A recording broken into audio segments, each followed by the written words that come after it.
کامیاب زندگی گزارنے کا سنہری اصول۔ کامیابی حاصل کرنے کے لیے ضروری ہے کہ خود کا موازنہ کچھ اس طرح سے کریں کہ آپ کی سوچ اور عمل میں کتنا فرق ہے۔ فرض کیجئے آپ کی سوچنے کی صلاحیت 80% ہے اور اس سوچ پر عمل کرنے کی صلاحیت 20% ہے، تو یقین کریں آپ ناکام شخص ہیں، مگر اس کا یہ مطلب ہرگز نہیں کہ آپ کامیاب نہیں ہو سکتے۔ یقیناً آپ 100% کامیاب بھی ہو سکتے ہیں، مگر آپ کامیاب صرف اس صورت میں ہو سکتے ہیں کہ آپ کے عمل کرنے کی صلاحیت بھی سوچنے کی صلاحیت کے برابر ہو، کیونکہ عمل اس کردار کا نام ہے جس کے بلبوتے پر بہترین شخصیت کا ظہور ہوتا ہے۔ بہترین کردار بہترین شخصیت کی ضمانت ہے۔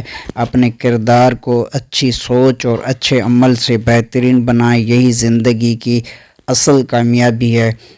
آپ کی دعاؤں کا طالب عبدالکریم آزاد۔